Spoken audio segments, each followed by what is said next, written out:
Thanilna ibai aisu soikre mahabu amta phangnaba thibiyu ai yam pakhatle ibai Loyana office jase aisu loisange ima hoi taradi am pakhatnarani tumina lero ngahak ngairamuko ai thuni Thanil masadu leitafam khangdre wakhal charangnana abai thorokpa ngairi Loyasu losilaga thore Loyana nang gari yorko natro Thanilna hoi bai thosira Loyana hoi thosi Anidu gari thoba horaklami Loyana Thanil nangbu phasana thau gari do ithak thakali do kaigino Thanilna ibai amta thobirakera isasi kainomi tore Loyana khamo ai thoge nupa mandaba ibo Loyana gari do amuk thoraga lai police station yore Anidu kumtharaga manungda jangai Loyana sidang hak leiro ai kedosige habado khankige karaidano mabu thiru doise yumdagadi amuk changamoy ko Thanilna khangde bai ai madam ta hangkige Thanilna mamada call tawi Santina kaidore achauba Thanilna ima BMdu kada leibram ta yengbirakera Santina nangbu kadai da leige hoi yengake Santina mathaka khalaga leisnabu kawi adubu leiramdre Santina leitene achauba kaidobu yaurage Thanilna kaisu tawdire ima fare thamage phone du thamkraba matung Thanilna ibai yumda su leite haye Thanildo handakti mapi top tarai Loyana ihe Thanil kaino nangna tawridubo leisnadu aina phangnaba soi thigani Thanil kaplaga ibai mana ibu yam waro khramale ibai na phangnaba amta thibiyo Loyana thige haridana nupi dona tawno kaptana ga story masidi ba Thanil wakhal charangna na leiringai ningsingai leisna na haikiba khara Thanilna ibai leisnagi apopigi lamdubu kadai da orabano aingonda su haide ngasi phawba Loyana mabu adu tana chalamnidi thajadebo halakpasu yai aisu thirake nangsu yumda ngahak yenglukho laktradi ibai ga chatsi ngaingamdaba tawnuibo Thanilna ibai ai hauji mo chatningi amuta haibiyo lamdu kaidoboge ai wakhalse ngahakta su phathaba ngamdre Loyana aisu gyan tasilaktreda nangi matawse Thanil phare ai address se irage aduga nang yengluro leramdrabadi ibai da paw pirauko Loyana leisnagi khungangi address tu iduna pirami Thanilna ibai ai charukhige ai mikop amatasu manghanba pamdre ai mabu phangnaba thiruge ibai Loyasu Thanilgi chamlaba matawduda nungsiba phawre Loyana oh Thanil sina akhoi leisnabu kya da nungsijaba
iba pendabado ima da hayune leisna tapna ima ai imphalda amu hana chatlaroi ima nachagi mafamsida changjabam leigadra memana kaidobo yaurage moina nangbu phubra nang nupana nangbu thina tawbibro leisnana ima tamona ibudi yam nungsibi magi nungsibana ngasidi ai pumnamak mai thire ipagi laman ichegi laman khumbasu ngamdre ai mafamduda pangan thoktre ima ai amu hana chatpasu pamdre ꯍꯥꯏꯗꯨꯅ ꯀꯞꯂꯝꯃꯤ꯫ ꯃꯦꯝꯃꯅ ꯁꯦ ꯀꯞꯀꯅꯨꯁꯦ, ꯅꯤꯡꯉꯣꯜꯅ ꯃꯄꯥꯝꯗ ꯂꯥꯛꯂꯒ ꯀꯞꯄꯁꯦ ꯇꯧꯍꯩꯗꯦ ꯍꯥꯏꯅꯕꯅꯤ꯫ ꯏꯆꯥꯅ ꯌꯨꯝꯁꯤꯗ ꯂꯩꯒꯦꯗꯤ ꯂꯩꯌꯨ ꯀꯥꯏꯗꯦ, ꯅꯪꯒꯤ ꯅꯨꯄꯥꯅ ꯅꯪꯕꯨ ꯅꯨꯡꯁꯤꯕꯤꯁꯨ ꯍꯥꯏ, ꯃꯥꯗꯤ ꯅꯪꯕꯨ ꯈꯥꯝꯗꯕ꯭ꯔꯥ? ꯂꯩꯁꯅꯥꯅ ꯏꯃꯥ ꯑꯩ ꯇꯥꯃꯣ ꯇꯨꯝꯂꯤꯉꯩ ꯇꯨꯃꯤꯟꯅ ꯊꯣꯔꯛꯄꯅꯦ꯫ ꯃꯦꯝꯃꯅ ꯑꯣꯟꯊꯣꯛꯄꯅꯤꯗꯀꯣ ꯏꯃꯥꯒꯤ ꯏꯕꯦꯝꯃ, ꯃꯥꯅꯗꯤ ꯅꯪ ꯊꯤꯔꯝꯃꯣꯏꯗ꯭ꯔꯥ? ꯄꯥꯈꯠꯂꯝꯒꯅꯤ, ꯅꯪꯕꯨ ꯋꯥꯍꯩ ꯑꯃꯠꯇ ꯍꯥꯏꯈꯣ꯫ ꯂꯩꯁꯅꯥꯅ ꯑꯩ ꯀꯔꯤꯁꯨ ꯍꯥꯏꯔꯔꯣꯏ ꯏꯃꯥ, ꯊꯤꯁꯅꯨ ꯋꯥꯁꯅꯨ, ꯃꯔꯝ ꯑꯁꯤꯅ ꯑꯩꯕꯨ ꯁꯥꯎꯕ ꯉꯝꯈꯤꯕ ꯑꯣꯏꯁꯅꯨ꯫ ꯑꯩ ꯃꯥꯕꯨ ꯅꯨꯡꯁꯤꯈꯤꯕ ꯅꯠꯇꯦ, ꯂꯃꯟ ꯈꯨꯝꯅꯤꯡꯕꯒꯤ ꯃꯌꯥꯏꯅ ꯃꯥꯕꯨ ꯈꯨꯠꯂꯥꯏ ꯑꯣꯏꯅ ꯁꯤꯖꯤꯟꯅꯈꯤꯕꯅꯦ꯫ ꯑꯗꯨꯕꯨ ꯃꯥꯒꯤ ꯅꯨꯡꯁꯤꯕꯅ ꯑꯩꯕꯨ ꯄꯥꯡꯒꯟ ꯊꯣꯛꯍꯟꯗ꯭ꯔꯦ, ꯏꯈꯣꯡ ꯏꯈꯨꯠꯁꯦ ꯐꯥꯖꯤꯟꯕꯒꯨꯝ ꯇꯧꯔꯦ, ꯃꯥꯕꯨ ꯍꯦꯟꯅ ꯍꯦꯟꯅ ꯅꯨꯡꯁꯤꯕ ꯍꯦꯜꯂꯛꯑꯦ, ꯑꯩꯅ ꯈꯜꯂꯝꯕ ꯄꯨꯝꯕ ꯇꯥꯏꯑꯣꯟꯅꯔꯛꯑꯦ꯫ ꯑꯩ ꯋꯥꯏ ꯏꯃꯥ, ꯃꯥꯅ ꯐꯔꯕꯁꯨ ꯏꯃꯨꯡꯗꯨꯗ ꯂꯩꯔꯤꯕ ꯁꯥꯁꯤꯡꯗꯣ ꯑꯩꯅ ꯋꯥꯍꯩ ꯑꯃꯠꯇ ꯍꯥꯏꯕꯁꯨ ꯉꯝꯗ꯭ꯔꯦ꯫ ꯇꯥꯃꯣꯒꯤꯗꯤ ꯏ ꯃꯔꯤꯅꯤ, ꯑꯗꯨꯅ ꯃꯥꯅ ꯑꯩꯉꯣꯟꯗ ꯋꯥꯍꯩ ꯑꯃꯇꯪ ꯍꯥꯏꯕꯗ ꯊꯃꯣꯏ ꯌꯧꯅ ꯄꯥꯜꯂꯤ ꯏꯃꯥ꯫ ꯑꯩꯅ ꯇꯥꯃꯣꯕꯨ ꯅꯨꯡꯁꯤꯔꯁꯨ ꯃꯐꯝꯗꯣ ꯑꯩꯒꯤ ꯂꯩꯐꯝ ꯅꯠꯇ꯭ꯔꯦ ꯏꯃꯥ꯫ ꯃꯦꯝꯃꯅ ꯏꯃꯥꯁꯨ ꯀꯔꯤꯕꯨ ꯍꯥꯏꯗꯣꯏꯅꯣ ꯈꯪꯗ꯭ꯔꯦ꯫ ꯆꯪꯉꯣ ꯏꯃꯨꯡꯗ, ꯅꯆꯦꯁꯨ ꯌꯥꯝ ꯐꯒꯠꯂꯕꯅꯤ, ꯅꯪꯅ ꯐꯅꯕ ꯍꯥꯏꯔꯣ, ꯋꯥꯈꯜ ꯑꯃꯨꯛ ꯅꯨꯡꯉꯥꯏꯈꯤꯔꯣꯏ꯫ ꯂꯩꯁꯅꯥꯅ ꯍꯣꯏ ꯏꯃꯥ꯫ ꯂꯩꯁꯅꯥ ꯏꯃꯨꯡꯗ ꯆꯪꯉꯛꯏ, ꯃꯆꯦꯅ ꯆꯥꯛꯈꯨꯝꯗ ꯆꯥꯛ ꯊꯣꯡꯂꯒ ꯂꯩꯔꯝꯃꯤ꯫ ꯂꯩꯁꯅꯥꯅ ꯏꯆꯦ ꯑꯩ ꯂꯥꯛꯏꯌꯦ, ꯀꯩ ꯃꯊꯦꯜ ꯊꯣꯡꯉꯤꯅꯣ? ꯂꯥꯡꯂꯦꯟ ꯂꯩꯁꯅꯥꯕꯨ ꯎꯕꯗ ꯍꯔꯥꯎꯅ ꯑꯌꯥ ꯌꯥꯝ ꯊꯥꯖꯗꯦ, ꯅꯪꯗꯤ ꯉꯟꯇꯥꯅ, ꯑꯩꯁꯨ ꯅꯪꯕꯨ ꯎꯅꯤꯡꯗꯅ ꯂꯩꯔꯝꯃꯤꯅꯦ, ꯀꯅꯥꯒ ꯂꯥꯛꯀꯦ, ꯅꯣꯏ ꯅꯨꯄꯥ ꯌꯥꯎꯔꯛꯄ꯭ꯔꯣ? ꯂꯩꯁꯅꯥ ꯃꯆꯦꯕꯨ ꯅꯨꯡꯉꯥꯏꯔꯣꯏ ꯈꯟꯕꯗꯒꯤ ꯅꯣꯛꯐꯦꯠ ꯇꯧꯔꯒ ꯊꯤꯜꯂꯝꯃꯤ ꯊꯣꯡꯒꯥꯟ ꯐꯥꯎ, ꯑꯩ ꯁꯤꯗ ꯃꯇꯝ ꯈꯔ ꯂꯩꯒꯦꯅ ꯂꯥꯛꯑꯕꯅꯤ꯫ ꯂꯥꯡꯂꯦꯟꯅ ꯀꯩꯒꯤꯅꯣ ꯍꯥꯏꯁꯦ, ꯑꯥꯗ ꯈꯟꯅꯕꯒ ꯌꯥꯎꯕ꯭ꯔꯣ? ꯂꯩꯁꯅꯥꯅ ꯈꯟꯅꯗ꯭ꯔꯗꯤ ꯂꯩ ꯌꯥꯗ꯭ꯔꯣ, ꯌꯥꯝ ꯂꯩꯍꯟꯅꯤꯡꯗꯕ꯭ꯔꯣ? ꯂꯥꯡꯂꯦꯟꯅ ꯅꯪ ꯂꯥꯛꯀꯅꯤ ꯍꯥꯟꯅ ꯄꯥꯎ ꯍꯥꯏꯔꯝꯃꯗꯤ ꯆꯥꯛ ꯍꯥꯞ ꯌꯥꯕ, ꯍꯧꯖꯤꯛꯇꯤ ꯊꯣꯡꯈ꯭ꯔꯦ, ꯅꯪꯗꯤ ꯅꯨꯡꯗꯥꯡ ꯑꯣꯏꯅ ꯆꯥꯔꯣꯀꯣ ꯂꯩꯗꯣꯔꯕꯅꯤꯅ꯫ ꯂꯩꯁꯅꯥꯅ ꯍꯣꯏ ꯏꯕꯦꯝꯃ ꯆꯥꯕꯤꯔꯣꯏ ꯀꯩꯁꯨ ꯄꯥꯈꯠꯀꯅꯨ꯫ ꯂꯥꯡꯂꯦꯟꯅ ꯏꯆꯦꯅ ꯐꯥꯒꯤ ꯇꯧꯕꯅꯤꯗ, ꯑꯩꯈꯣꯏ ꯕꯨꯡꯉꯣꯗꯤ ꯀꯃꯥꯏ ꯇꯧꯔꯦ? ꯂꯩꯁꯅꯥꯅ ꯀꯣꯆꯤꯡ ꯃꯐꯝꯗ ꯍꯣꯁꯇꯦꯜꯁꯨ ꯌꯥꯎꯕ, ꯑꯗꯨꯗ ꯑꯗꯨꯝ ꯂꯩꯍꯜꯂꯦ, ꯀꯣꯟꯅ ꯂꯣꯏꯕꯗ ꯂꯧꯊꯣꯛꯑꯒꯦꯅ꯫ ꯂꯥꯡꯂꯦꯟꯅ ꯑꯣ ꯍꯣꯏꯗ, ꯃꯥꯒꯤ ꯃꯍꯩꯗꯨ ꯃꯇꯤꯛ ꯆꯥꯖꯔꯁꯅꯨ꯫ ꯂꯩꯁꯅꯥꯅ ꯏꯆꯦꯗꯤ ꯋꯥꯈꯜ ꯅꯨꯡꯉꯥꯏꯔꯕ ꯃꯥꯜꯂꯦ꯫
ꯂꯩꯁꯅꯥ ꯍꯣꯏ ꯁꯨꯃꯥꯡꯗ ꯊꯥꯅꯤꯜ ꯆꯞ ꯂꯦꯞꯄꯤ꯫ ꯌꯨꯝꯁꯤꯕꯨ ꯀꯅꯥ ꯀꯅꯥ ꯂꯩꯒꯦ?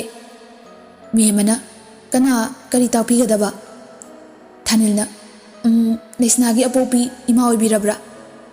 ꯃꯦꯝꯃꯅ ꯃꯥꯅꯦ, ꯏꯕꯨꯡꯉꯣꯕꯨ ꯀꯅꯥ? ꯊꯥꯅꯤꯜ ꯃꯃꯥꯕꯨ ꯆꯪꯁꯤꯟꯗꯨꯅ ꯈꯣꯡꯁꯣꯛꯅ ꯈꯣꯏꯔꯝꯃꯤ꯫ ꯊꯥꯅꯤꯜꯅ ꯏꯃꯥ ꯑꯩ ꯂꯩꯁꯅꯥꯒꯤ ꯃꯄꯨꯔꯣꯏꯕꯅꯦ, ꯂꯩꯁꯅꯥꯕꯨ ꯂꯥꯛꯈꯤꯕ꯭ꯔꯥ? ꯃꯦꯝꯃ ꯃꯁꯥꯗꯨ ꯄꯥꯈꯠꯀꯨꯝ ꯂꯥꯛꯀꯨꯝ ꯇꯧꯖꯩ, ꯃꯥꯗꯤ ꯊꯥꯅꯤꯜꯒꯤ ꯃꯒꯨꯟ ꯈꯪꯕꯁꯨ ꯅꯠꯇꯦ꯫ ꯈꯨꯝꯁꯤ ꯀꯗꯥꯏ ꯈꯨꯝꯃꯣꯏꯁꯤ ꯀꯗꯥꯏ, ꯉꯥꯏꯍꯥꯛ ꯇꯨꯃꯤꯟꯅ ꯂꯩ꯫ ꯊꯥꯅꯤꯜ ꯃꯄꯤ ꯏꯔꯥ ꯆꯦꯅ ꯃꯥꯏꯊꯣꯡꯗ ꯄꯤꯔꯥꯡ ꯑꯅꯤ ꯇꯥꯅ ꯍꯥꯏꯔꯛꯏ, Ima, mahak pu leiradi amukta haibiyo. Ai mahabu thibada ware ima. Magi pendaba wahai amatasu hairamdana chatkibado thamoi se puba ngamdre. Mahak soidana laklamgani. Mahakpu kadaida leibage. Thanil koyeng yenglaga Laisnabu kaurami. Mema thanilgi mataududa nungaitaba phaure. Ibunga tapthako mi takini. Lai Laisna mafamsida lai. Yengo maningi lambi machasida chumna chango. Mahakna hehe angang oringaida sanaduna pothafamni. Chumna chatlaga labuk tagani. Labuk taramdaida pukri macha ama leibani. Mahak adaida soiduna leiramgani. Asomda chatkibani. Thanil yam harauna. Ima ai mukta yengjaruge haraga Thanil tapthaba tawduna prap chatki. Mehmana o aina khalurisiga nupa macha asi mabuk jel sengbadi malise. Labuk lamhang upal wapalna thallaba mafam aduda Thanil tapna tapna changpana Laisna pukri mapanda phamnuna leibadu ure. Thanilna Laisnabu harauna kaurai. Bem Laisnasu mahabu kauba taraduna onthokduna maithong maka lamna tamo. Thanil jensenduna Laisnabu konsili. Thanilna nang tamobu thadokduna chatliba karigino. Tamo nangbu thibada kayam wai. Laisna gyan lakpagum tawi. Thanilna koliba mai hakchangdu tapna handoi. Laisnana nang mafamsida kaidoba lakpano daloyana hairakpra. Thanil nungaitana nang aibu hainadraba bem. Aigi thamoina nang mafamsida leiramgani haiba thajabagi lakpane. Ibaidagi nangi lamsi taknaba kanna haijabadagi takpirakpane. Nang mafamsida lei haibadi mahaksu hana khangde. Laisnana khanglamoy adubu tamona mafamsi mangonda hangdanadi khangloi haibagi haijabani. Ado kaigino tamona aibu thiraklibase. Thanil thamoy yam sonthana aigi thawai oiribi nangna hakchangdagi lapna chatkrabada hakchang aina thawai yaudana karamna hingba ngamgani. Kari pendaba leibagino nangna aibu asuk waba chaina piribase bem.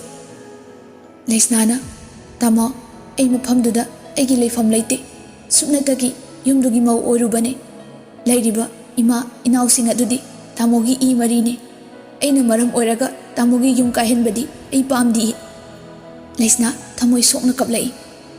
Thanilna kanana nang mitopni haige ha kanana nangbu chatlu haige. Yengo aigi mitamuna yengo aduga nachelduna aibu nungsidi amukta hayo. Yengo karigi lukthaduna kapli khongo bem nang tamobu nungsidrabo.